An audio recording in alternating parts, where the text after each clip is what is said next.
বিভূতি, বিভূতি, আমায় তুমি রক্ষা করো। তুমি ছাড়া আর কেউ আমাকে এই চরম বিপদের দিনে সাহায্য করতে পারবে না। আমায় বাঁচাও, বাঁচাও আমায়।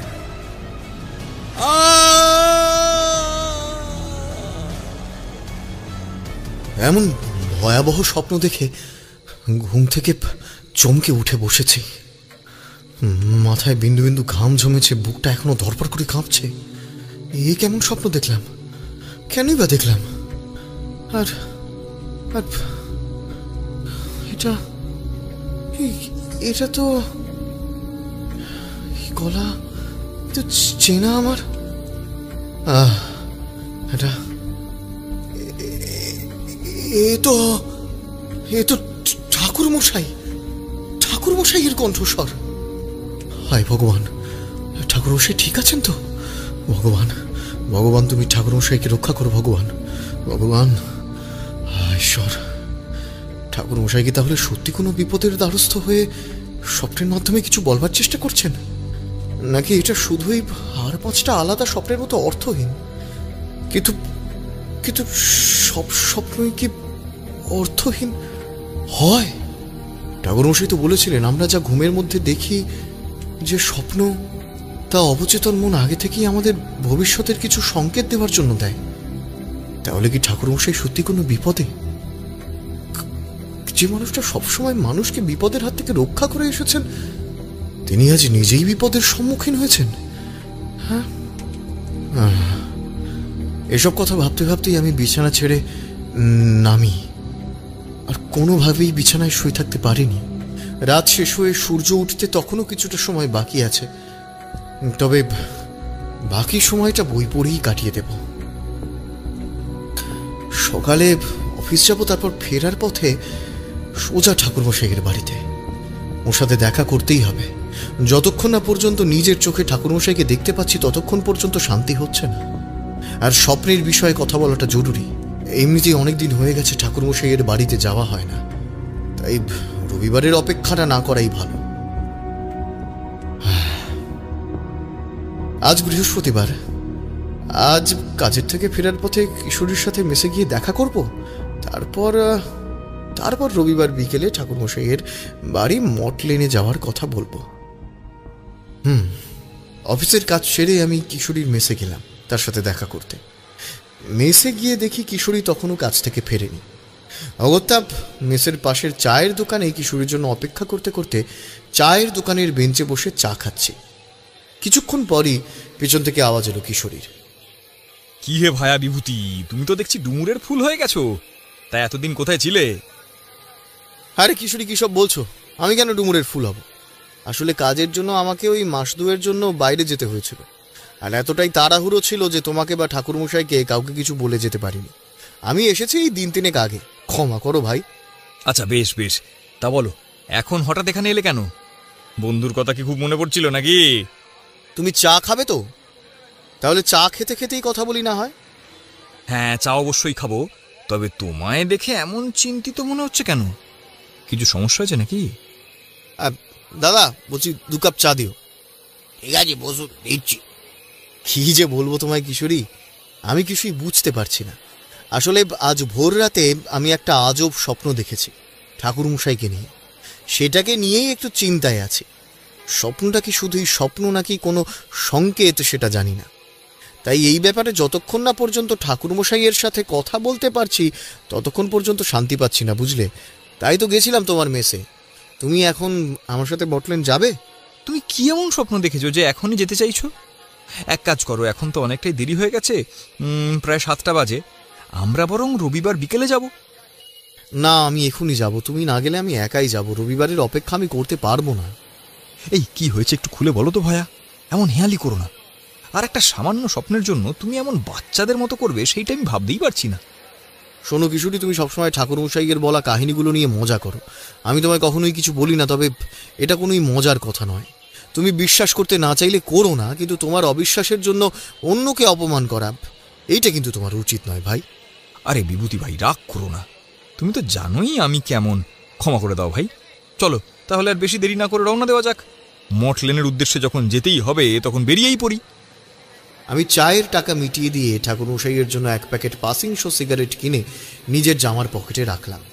ট্রামে করে মটলেনের বহু পরিচিত সেই বাড়ির সদর দরজার সামনে দাঁড়িয়ে আমার চোখে পড়ল দেওয়ালের নাম লেখা ফলকটায়। জীর্ণ ফলক, তার বেশ কিছু অংশ ভেঙে গেছে, তাও কোনো এক উজ্জ্বল নক্ষত্রের মতো জ্বলজ্বল করছে একটা নাম, তারানাথ চক্রবর্তী।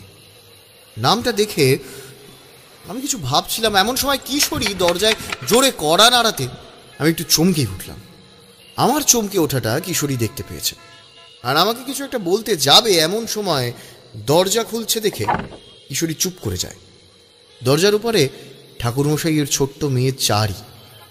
এতদিন পর আমাকে আর কিশোরীকে দেখে চারি এক গাল হাসি মুখে বলে, আরে কাকা বাবুরা যে, কতদিন পর এলেন, আসুন ভিতরে আসুন। এই কথা বলে চারি দরজার সামনে থেকে সরে দাঁড়ায়। আমি আর কিশোরী বাড়িতে ঢুকে দাঁড়িয়েছি, এমন সময় আকাশে বজ্রাঘাত হলো খুব জোরে। এত জোরে বিদ্যুৎটা চমকালো আর এত জোর করাত করে আওয়াজ হলো যে উঠোনে দাঁড়িয়ে থাকা তিনজনই আমরা আকাশের দিকে তাকিয়ে হকচকিয়ে গেছি। আকাশ দেখতে দেখতে চারি বলল, হঠাৎ বিদ্যুতের আওয়াজ, বৃষ্টি হবে নাকি? সারাদিন তো বৃষ্টির কোনো আভাসই পাওয়া যায়নি। এখন তো আমাদের অভ্যেস হয়ে গেছে রে মা চারি, আমাদের সাথে ঠাকুর মশাইয়ের আর এই বৃষ্টির একটা আলাদা রকমের যোগাযোগ আছে। আপনারা তো ছাতা সঙ্গে করে আনেননি, তাহলে যদি পরে বৃষ্টি শুরু হয় তখন কি হবে?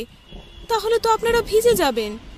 বৃষ্টি হলে তাহলে আমরা এখানেই থেকে যাব রাতটা, আর তোকে তাহলে আমাদের সকলের জন্য রান্না করতে হবে।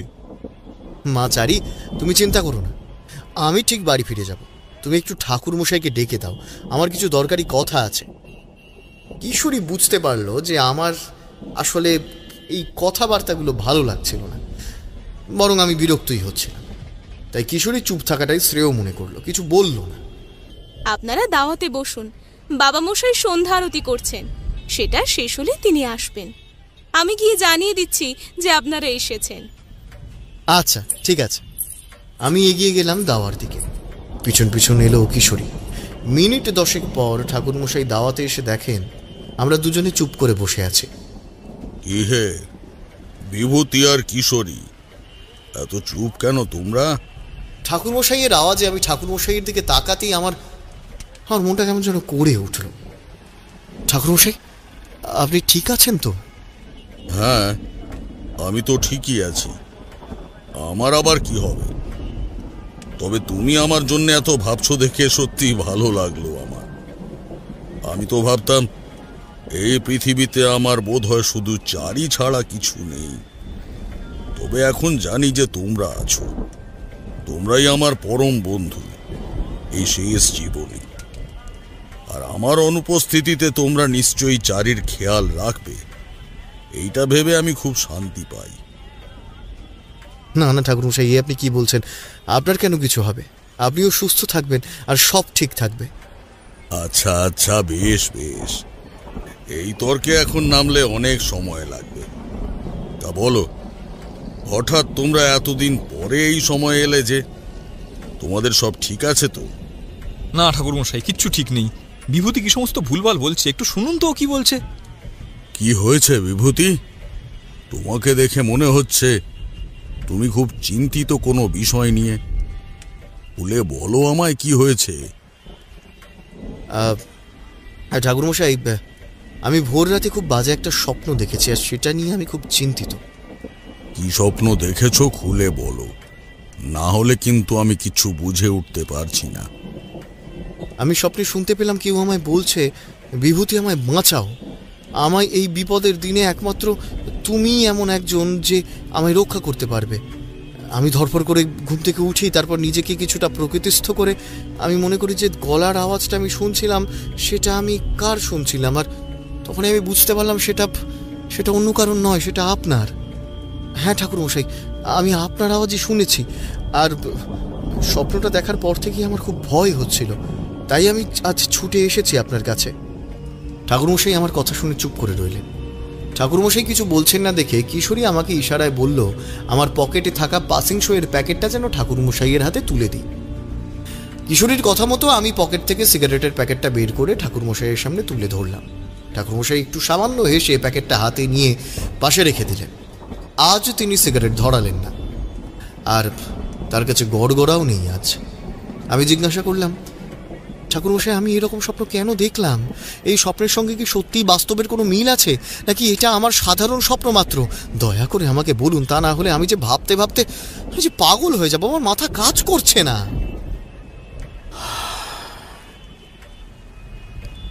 তোমরা তো জানোই আমি লক্ষণ অলক্ষণ মানুষের ক্ষতির বিষয় আগের থেকেই কিছুটা টের পেয়ে যাই দেবী মধুসুন্দরী দেবীর কৃপায়। আমিও বেশ কয়েকদিন ধরে বুঝতে পারছিলাম কিছু একটা হয়তো ক্ষতি হতে পারে, কিন্তু এবার আমি কোনোভাবেই বুঝতে পারছি না যে ক্ষতিটা কি রকম আর কিসের উপর দিয়ে যাবে, শারীরিক নাকি মানসিক। বুঝতে পারছি না কিভাবে হবে।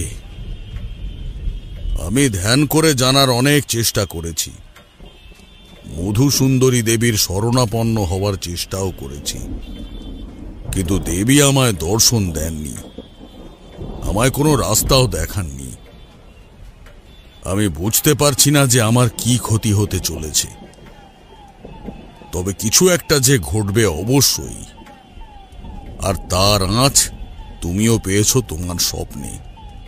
তাহলে এবার কি হবে ঠাকুরমশাই? জানি না, কিছু তো একটা উপায় বের করতে হবে। এইভাবে হাতে হাতে রেখে বসে থাকলে তো আর চলবে না। জানি না কি করতে হবে। এই মুহূর্তে তো আমার মাথায় কিছু আসছে না। ঠাকুরমশাই আমি কি কোনোভাবে আপনাকে সাহায্য করতে পারি? সেইটুকু শুধু বলুন, আমি সব রকম চেষ্টা করব আপনাকে সাহায্য করার। ঠাকুরমশাই শান্ত দৃষ্টিতে আমার দিকে তাকালেন। যদি কোনো উপায় পাই তাহলে অবশ্যই তোমাদের জানাবো। যাকে এখন তোমরা আসতে পারো, অনেক রাত হয়েছে, বোধহয় বৃষ্টি নামবে। এই বলে ঠাকুরমশাই ভিতরে উঠে চলে গেলেন। কিশোরী আমাকে বলল, বিভূতি, দেখলে ঠাকুরমশাই নিজেও অনেক চিন্তিত আছে এই ব্যাপারটা নিয়ে। আমি আর কোনো কথা না বাড়িয়ে সোজা বাড়ি থেকে বেরিয়ে গেলাম।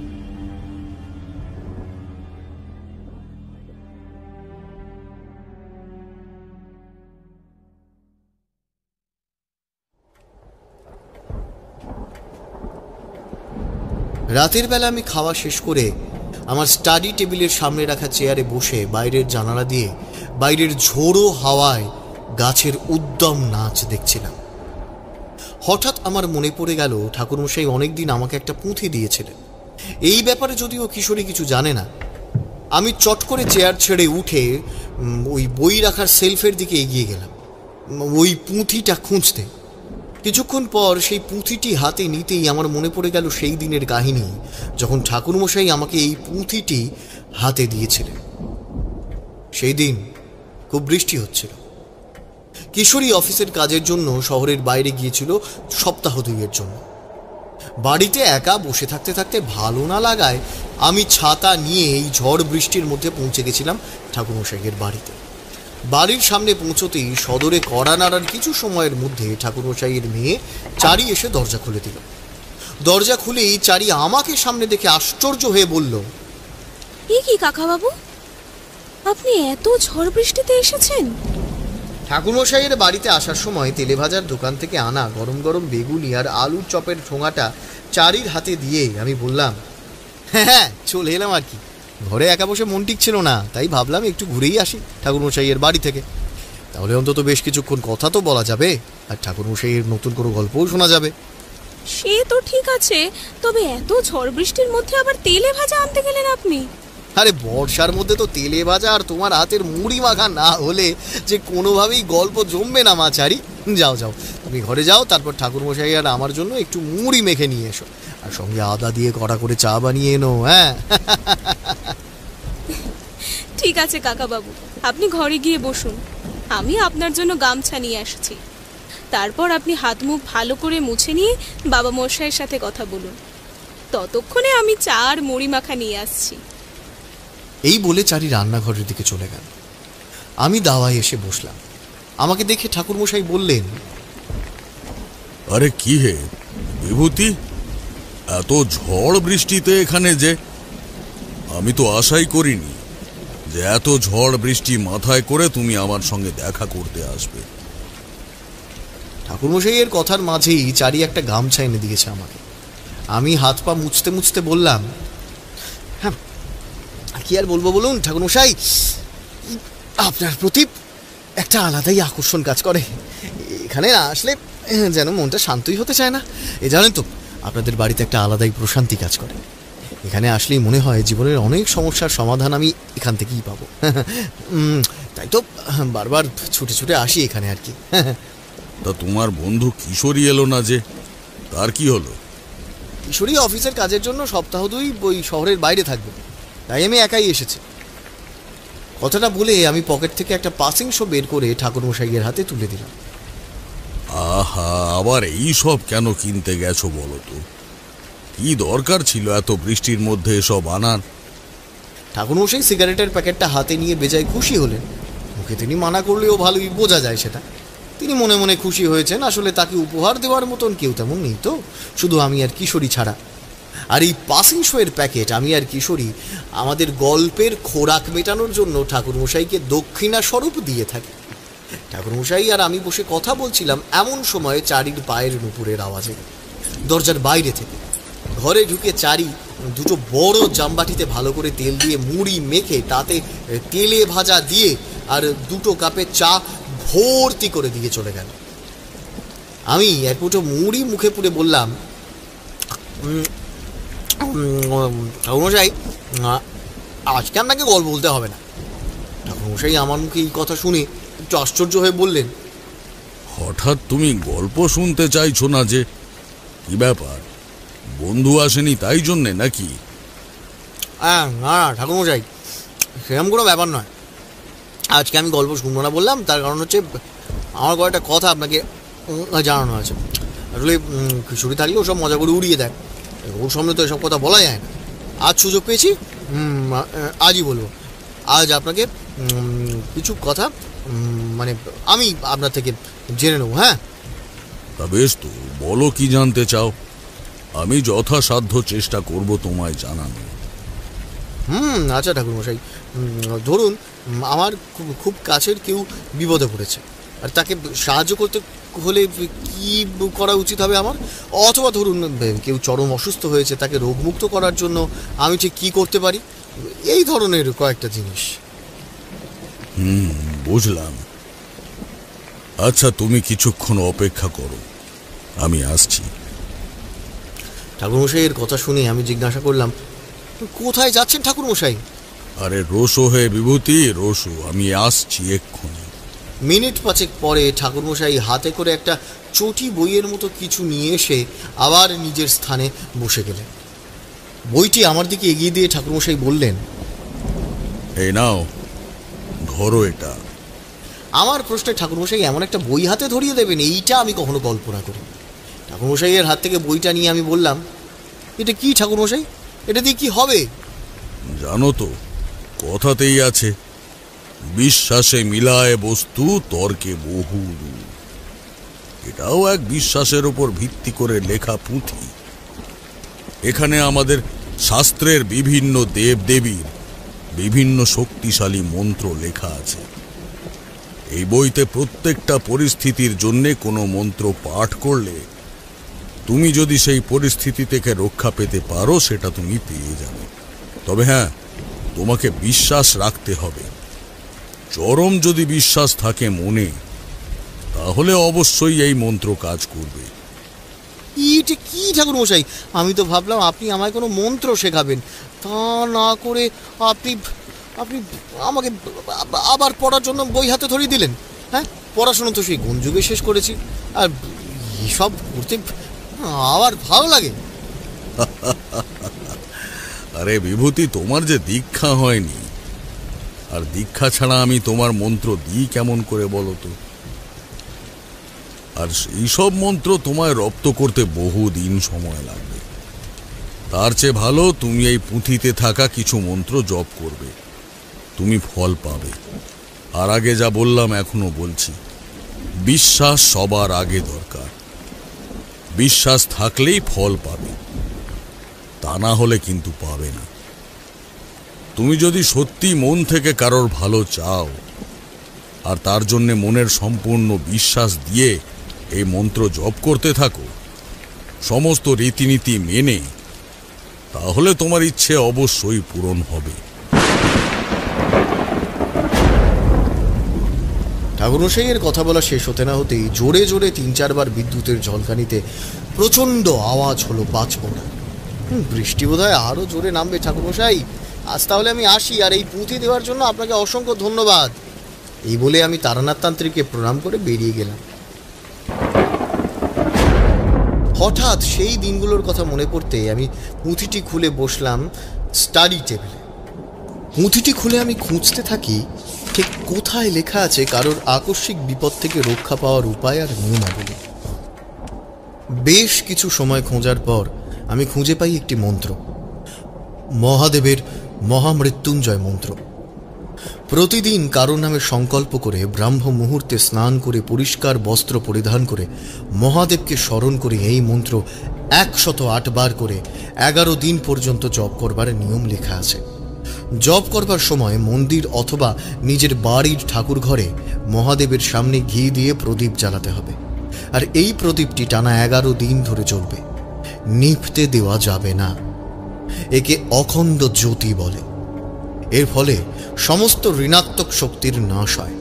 মহাদেব আদিদেব, শ্মশানে তার বাস।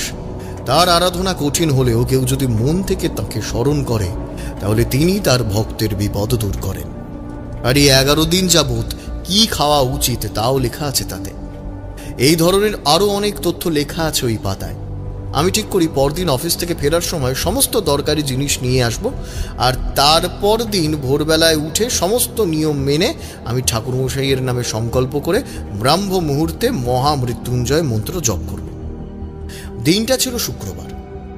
আমি ভোরবেলায় উঠে স্নান করে ধোয়া জামা কাপড় পরে ঠাকুর ঘরে রাখা মহাদেবের একটি ছবির সামনে ঘি ঢেলে একটি মাটির প্রদীপ জেলে হাত জোর করে বসে মন্ত্র জপ করা শুরু করি। ওম ত্র্যম্বকম যজামহে সুগন্ধিম পুষ্টিবর্ধনম উর্বারুকমিব বন্দনাং মৃত্যুর্মুক্ষীয়মামৃতং।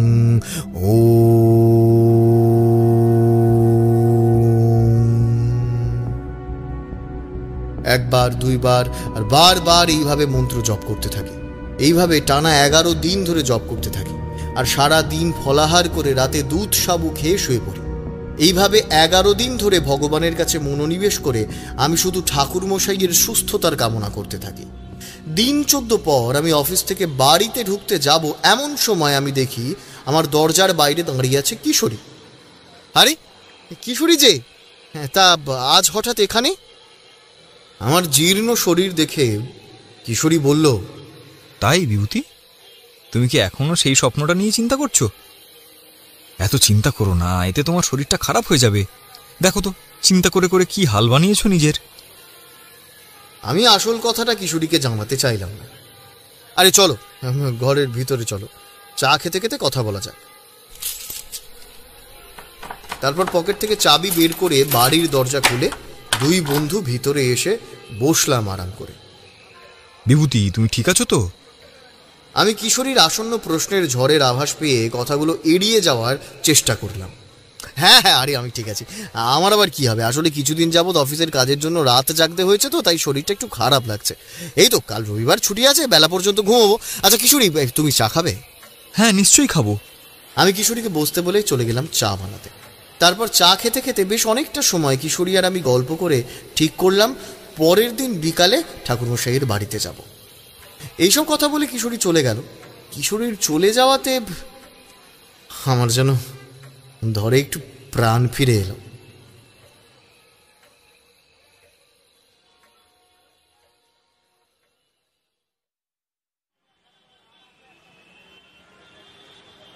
পরদিন বিকেলে 4টে নাগাদ কিশোরী এসে হাজির হলো আমার বাড়িতে। 2 বার দরজায় কড়া নাড়ার পর 3বারের বার দরজা খুললাম আমি। আরে কিশোরী, তুমি এসে গেছো। এই দাঁড়াও, আমি ছাতাটা নিয়ে আসি, বলা যায় না আবার বৃষ্টি নামতে পারে। হ্যাঁ তুমি ঠিকই বলেছো ভাই, যাও নিয়ে এসো, আমি এখানেই তোমার অপেক্ষা করছি। আমি ছাতা এনে সদর দিলাম। কিশোরী রাস্তায় যেতে যেতে অনেক কথা বলছিল, কিন্তু আমার কোনো কথাতেই তেমন কোনো আমল ছিল না। ট্রাম থেকে নেমে আমি আর কিশোরী ঠাকুরমশাইয়ের জন্য কিছু তেলে ভাজা আর এক প্যাকেট পাসিং শনিয়ে নিলাম। আমি ঠাকুরমশাইয়ের বাড়ি পৌঁছে দরজায় কড়া নাড়লাম। একবার, দুবার, তিনবার, চারবার, কেউ দরজা খুলছে না দেখে আমার মনে কেমন একটা কালবৈশাখীর মেঘের মতো দুশ্চিন্তা ঘুলিয়ে উঠতে লাগলো। কিশোরী আওয়াজ দিয়ে ডাকলো, ঠাকুরমশাই, ও ঠাকুরমশাই, বাড়িতে আছেন? চারিমা, দেখ আমরা এসেছি, দরজাটা খোল। বার কয়েক আওয়াজ দেওয়াতে দরজাটা খট করে আওয়াজ করে খুলল। আজ দরজা খুলছেন ঠাকুরমশাই নিজে। ঠাকুরমশাইকে দেখে আমার মুখ ভয়ে শুকিয়ে গেছে। এসো, ভিতরে এসো। আমি এক প্রকার প্রায় ধাক্কা মেরে কিশোরীকে ভিতরে গিয়ে ঠাকুরমশাইয়ের হাত দুটো চেপে ধরলাম। সব ঠিক আছে তো ঠাকুরমশাই? আজ চারির জায়গায় আপনি দরজা খুললেন কেন? মানে চারি ঠিক আছে তো? হ্যাঁ? আমার কথার মাঝেই কিশোরী বিরক্ত হয়েছে, চেয়ে উঠল, উফ, তুমি এবার থামো তো বিভূতি। সেই এক জিনিস নিয়ে পড়ে আছো কবে থেকে। নিশ্চয়ই চারি কাজ করছে, তাই তো ঠাকুরমশাই দরজা খুললেন। কি তাই তো ঠাকুরমশাই? ঠাকুরমশাই কোনো কথারই উত্তর দিতে পারলেন না। তিনি যেন তার দেহের ভারটাও আর নিতে পারছেন না। ঠাকুরমশাই নিজের ভারসাম্য হারিয়ে পড়েই যাচ্ছিলেন। তৎক্ষণাৎ আমি আর কিশোরী মিলে ওনাকে ধরে ফেলি। আরে ঠাকুরমশাই, ঠাকুরমশাই, কি হলো, কি হলো আপনার? ঠাকুরমশাই, আপনি ঠিক আছেন? ঠাকুরমশাইকে ধরাধরি করে দাওয়াতে এনে বসালাম। পাশের টেবিলে রাখা জলের ঘড়া থেকে এক গ্লাস জল এনে ঠাকুরমশাইয়ের হাতে দিলাম। তাহলে কি বিভূতির আশঙ্কাটাই ঠিক ছিল? কিছুক্ষণ সবাই চুপ, সবটা নিস্তব্ধ। মিনিট পাঁচেক পর ঠাকুরমশাই একটু নিজেকে সামলে নিয়ে জলের গ্লাসটা সরিয়ে রেখে বললেন, হ্যাঁ কিশোরী, বিভূতির আশঙ্কাই ঠিক হয়েছে। কি হয়েছে একটু খুলে বলবেন ঠাকুরমশাই? বিপদ হয়েছে, ভারী বিপদ। আমার ওপর দিয়ে মানসিকভাবে গেছে আর শারীরিকভাবে গেছে চারির উপর দিয়ে। আমি নিজে কষ্ট পেলে এতটা আমার দুঃখ হতো না, কিন্তু আমার পূর্বের কৃতকর্মের জন্যে আমার মেয়ে চারি আজ মৃত্যুর সঙ্গে লড়াই করছে। এটা দেখে আমি প্রতি মুহূর্তে যেন মৃত্যুর স্বাদ গ্রহণ করছি। চারির কি হয়েছে ঠাকুরমশাই? এর আগে এমন কি বা আপনি করেছেন যার ফলে আজকে চারিকে এমনভাবে কষ্ট পেতে হচ্ছে? ঠাকুরমশাই, আগে কি ঘটেছিল সেটা আমরা পরে শুনবো। আগে এখন বলুন, এখন কি এমন ঘটেছে যার জন্য আপনি এমন শক্ত সামর্থ্য মানুষ, আপনি এইভাবে ভেঙে পড়েছেন?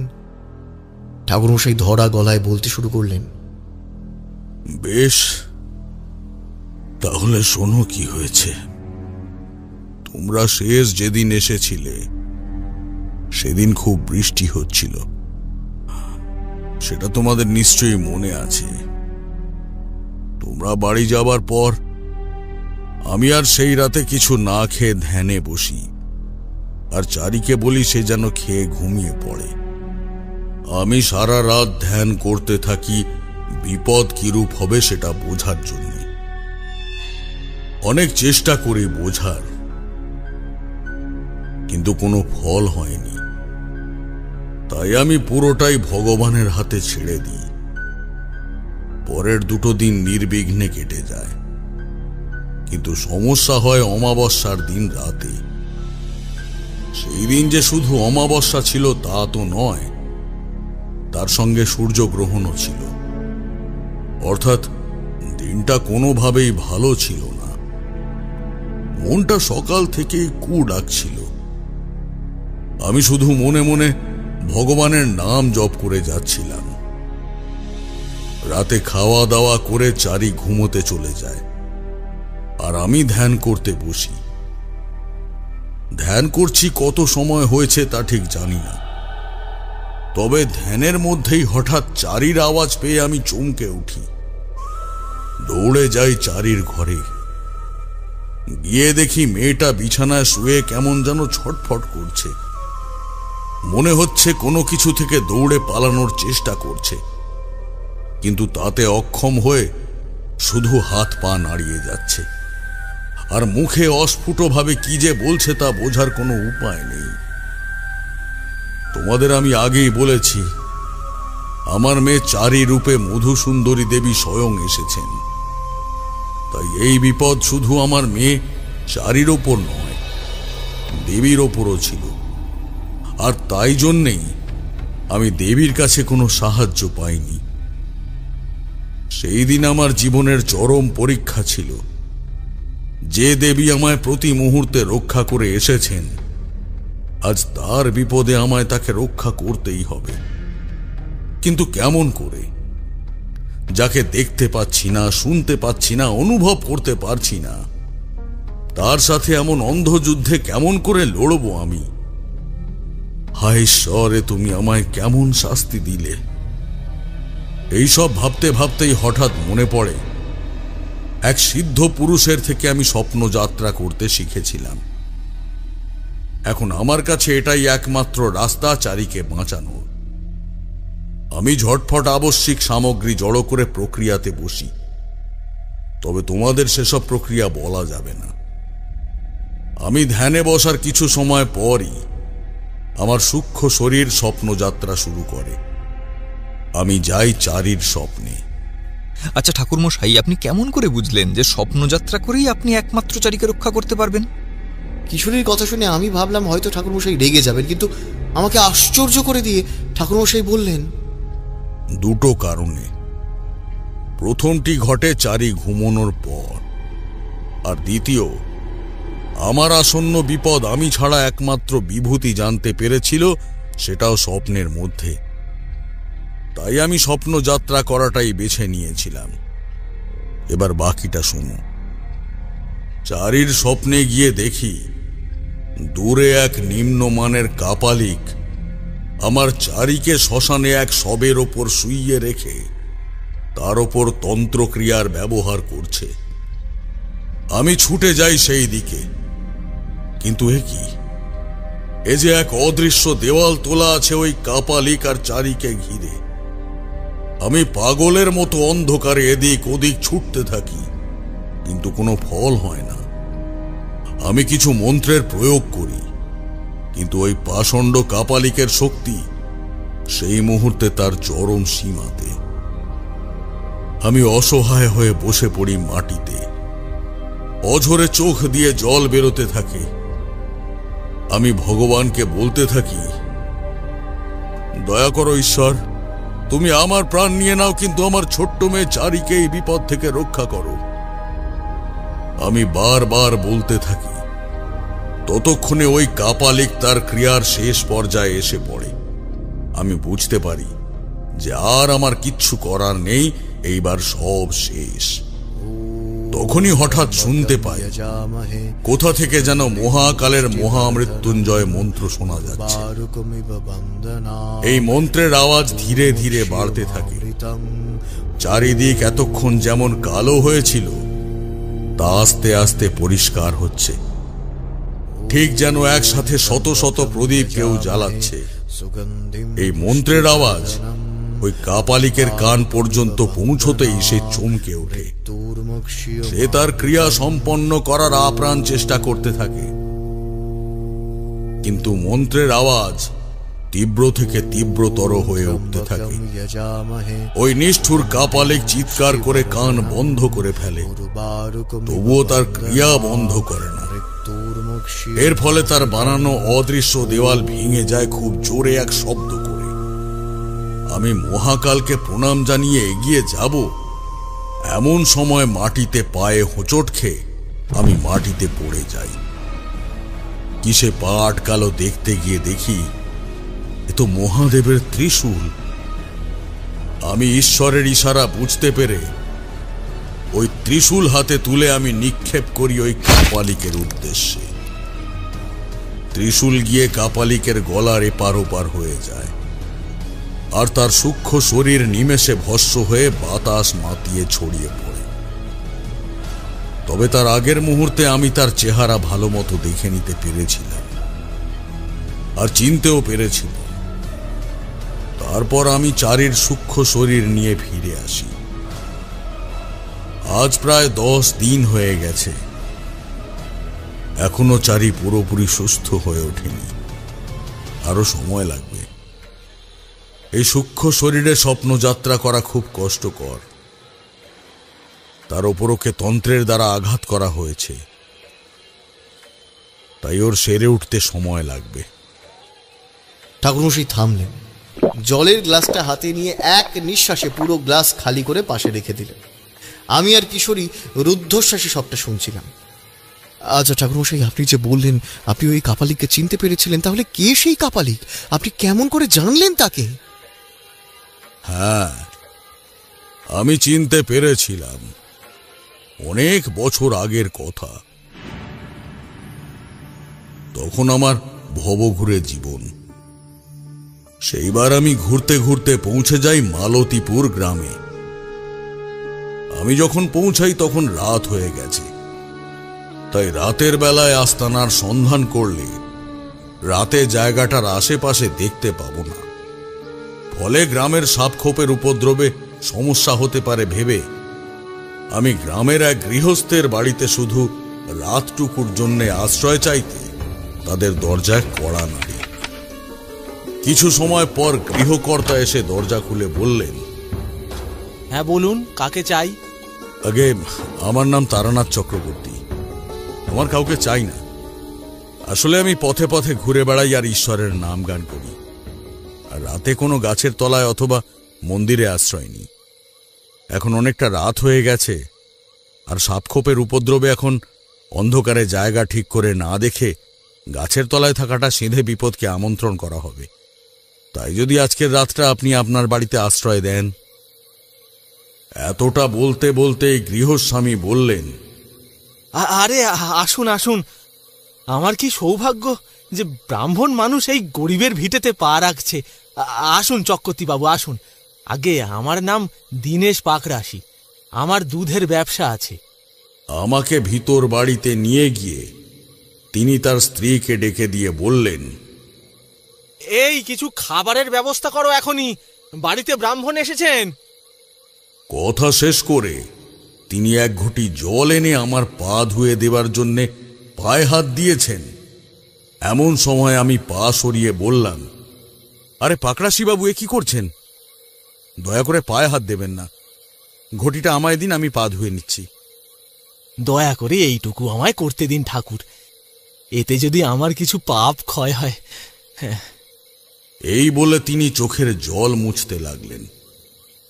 এ কি, আপনি কাঁদছেন কেন? কি হয়েছে? আচ্ছা বেশ, আপনি পা ধুয়ে দিন, কিন্তু দয়া করে কাঁদবেন না। তারপর পা ধোয়ানোর কিছু সময়ের মধ্যেই পাকরাশি বাবুর স্ত্রী আমার জন্যে খাবার নিয়ে এলেন।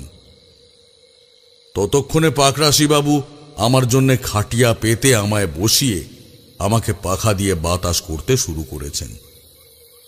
আমার জন্যে খাবার এলো গরম গরম ফুলকো লুচি, আর সাথে সাদা আলুর ঝোল, বেগুন ভাজা, 4-5 রকমের মিষ্টি, আর খাঁটি গরুর দুধের পায়েস। আহ, সে কি স্বাদ পায়েসের! পেট ভরে তৃপ্তি করে খেয়ে যখন হাত ধুয়ে বসলাম, তখন আমি জিজ্ঞাসা করলাম পাকরাশি বাবুকে, একটা কথা জিজ্ঞাসা করব, যদি অবশ্য কিছু মনে না করেন। হ্যাঁ বলুন ঠাকুর। সাধনায় প্রাপ্ত কিছু ক্ষমতার ফলে আমি খারাপ ভালো বুঝতে পারি, সেটা তো তোমাদের আগেই বলেছি। সেইবারও ওই গ্রামে ঢুকতেই নাকে এসেছিল কেমন যেন এক মোটকা গন্ধ, যেন মোটকা গন্ধটা ছড়িয়ে আছে বাতাসের মধ্যে। ওই বাড়িতে গিয়েও আমি সেই একই গন্ধ পাই। আমি আশঙ্কা করছিলাম কিছু হয়তো বিপদ আসতে চলেছে এই গ্রামের উপর। তবে আমি জানতাম না যে বিপদ আসতে চলেছে নয়, বিপদ অনেক দিন আগে এসে গেছে এই গ্রামে। তোমার বাড়িতে কি কোনো সমস্যা হয়েছে? তুমি চাইলে আমায় বলতে পারো। আমার কথা শুনে সে তো প্রায় কাঁদতে কাঁদতে আমার পায়ে লুটিয়ে পড়ল। সে বলল, ঠাকুর, কি আর বলবো আপনাকে, আমার মেয়ের বড় বিপদ। বিপদ? কিরকম বিপদ? খুলে বলো আমায়। তাহলে শুনুন ঠাকুর, এই সমস্যা শুরু হয়েছে আমাদের গ্রামে প্রায় 5 মাস আগে থেকে।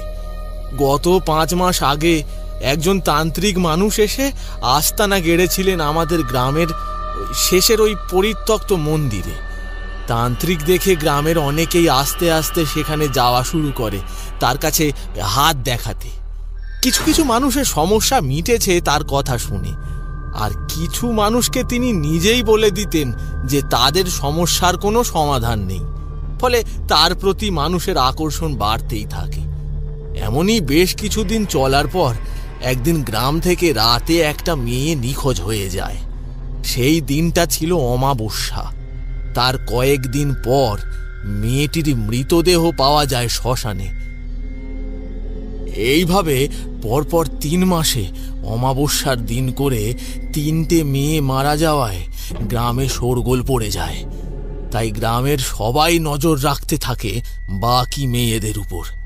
ঠিক পরের মাসের অমাবস্যার রাতে যখন গ্রামের কিছু ছেলেরা বিভিন্ন জায়গায় পাহারা দিচ্ছিল, তখন তারা দেখে ওই তান্ত্রিক গ্রামের মুখুজ্জে মশাইয়ের বাড়ির সামনে দাঁড়িয়ে কিছু মন্ত্র পড়ে বাড়ির উঠোনে জল ছিটিয়ে দিল।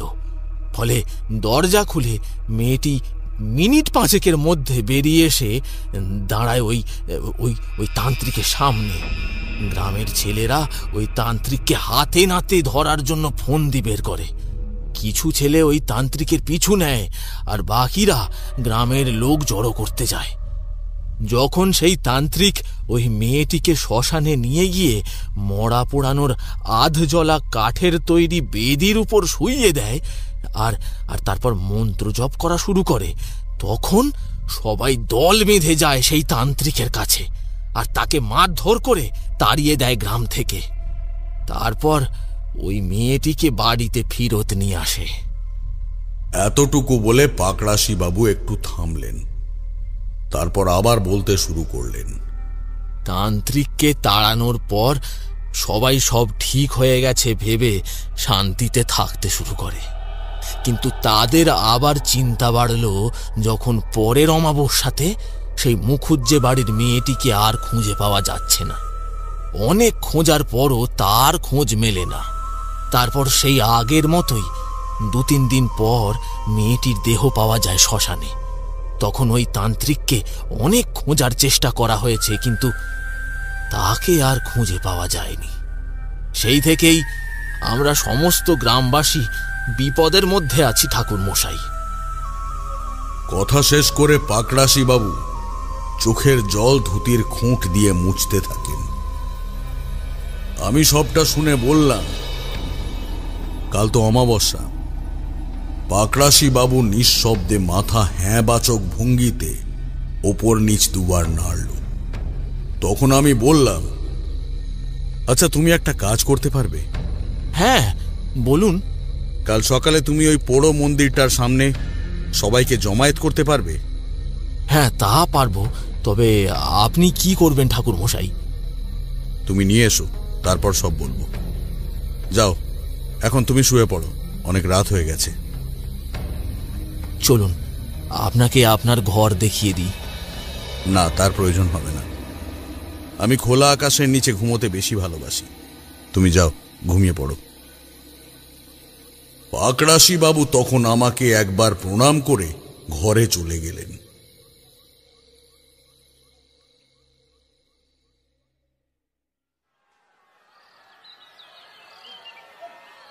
পরদিন সকালে সবাইকে নিয়ে পাকড়াশি বাবু হাজির হলেন মন্দিরে। আমাকে দেখে তো সবাই অবাক, সবার মনে প্রশ্নের ঢেউ খেলে যাচ্ছে। তখন আমি ভালো নাকি খারাপ সেটার মাঝের দ্বন্দ্বে সবাই আটকে পড়েছে। আমি তখন সবাইকে বললাম, নমস্কার, আমার নাম তারানাথ চক্রবর্তী। আমি ঈশ্বরের আরাধনা করি মাত্র। কাল রাতে আমি পাকড়াশি বাবুর কাছ থেকে আপনাদের গ্রামের বিপদ সম্পর্কে অবগত হয়েছি। তা আপনারা যদি সাহায্য করেন তাহলে আমি একবার এই সমস্যা চিরতরে দূর করার চেষ্টা করতে পারি। আমার কথার পর ভিড়ের মধ্যে গুঞ্জনের সৃষ্টি হলো। কেউ কিছু বলছে না দেখে পাকড়াশি বাবু বললেন, ঠাকুর, আমি আছি আপনার সাথে। আপনি আমায় বলুন কি করতে হবে, আমি করব। বাকি কেউ সাহায্য করুক আর না করুক, আমি করব। আমার মেয়ের জন্য আমি শেষ একটা চেষ্টা করব। এটা শোনার পর সবাই একে একে এগিয়ে এসে বলতে থাকে, আমরা আপনার সাথে আছি ঠাকুর, আপনি বলুন কি করতে হবে। বেশ, আমি একটা ফর্দ করে দিচ্ছি, আপনারা যেটা যতটা পরিমাণে আছে ঠিক ততটাই আনবেন, আর আমাকে সবকিছু দুপুরের মধ্যে এনে দেবেন। আমি সন্ধ্যার পর চতুর্থ প্রহরে যজ্ঞে বসব। তারপর আমার কথায় সব জিনিস আনা হলো, আর আমি সন্ধ্যার পর চতুর্থ প্রহরে বসলাম যজ্ঞে। মধুসুন্দরী দেবীকে স্মরণ করে যজ্ঞ শুরু করলাম। দীর্ঘ 4 ঘন্টা ধরে চলল যজ্ঞ। আমি সবাইকে বললাম বাড়ি ফিরে যেতে আর সকালে আসতে। আমি রাতে ওখানেই থেকে যজ্ঞের আগুন জেলে রাখব, কারণ সেই রাতে ওই আগুন নিভতে দেওয়া যাবে না। আমার কথা মতো সবাই চলে গেল। যজ্ঞের আগুন নেভানোর অনেক চেষ্টা চলল সারা রাত, কিন্তু আমার দেবীর প্রতি বিশ্বাস আর ভক্তির জোরে যজ্ঞের আগুন জ্বলে রইল রাত ভর। আস্তে আস্তে ভোরের আলো ফোটে, যজ্ঞের আগুন নিভে যায়। আস্তে আস্তে সবাই এসে জড়ো হয় আমার কাছে। আমি জানতে চাইলাম রাতে আর কোনো মেয়ে নিখোঁজ হয়েছে কিনা। তাতে জানতে পারলাম যে সেই রাতে আর কোনো অঘটন ঘটেনি। আমি সবাইকে আশ্বস্ত করে বললাম, আর কোনো চিন্তা নেই, সব বাধা মিটে গেছে, কখনো কোনো মেয়ে নিখোঁজ হবে না। সবাই আমার কথাতে খুশি হয়ে আমাকে ধন্যবাদ জানাতে থাকে। তাদের মধ্যে একজন জিজ্ঞেস করে, আচ্ছা ঠাকুর মশাই, কি হয়েছিল কাল রাতে আর কিভাবে আপনি সব ঠিক করলেন? যাকে আপনারা গ্রাম থেকে তাড়িয়ে দিয়েছিলেন সে কোনো সাধারণ তান্ত্রিক ছিল না। সে ছিল একজন কাপালিক, আর সে স্বপ্নযাত্রাতে সিদ্ধ ছিল। সে তার সিদ্ধি অর্জন করার জন্য এই মেয়েগুলোর বলি দিচ্ছিল তাদের স্বপ্নের মধ্যে ডেকে নিয়ে গিয়ে। কাল রাতে সে তার কাজ সিদ্ধি করতে না পারায় বেতাল পাঠায় আমাকে মারতে, আর আমার দেবীর কৃপায় সেই বেতাল আমাকে না মারতে পেরে ওই কাপালিককেই শেষ করে দেয়। আসলে বেতালের এটাই ধর্ম, যদি সে তার লক্ষ্যে পৌঁছতে না পারে তাহলে যে তাকে জাগিয়েছে বেতাল তাকে গিয়েই মেরে ফেলে। যাই হোক, এখন থেকে আপনারা নিশ্চিন্ত থাকুন। এরপর আর একদিন থেকে আমি ওই গ্রাম থেকে বেরিয়ে যাই।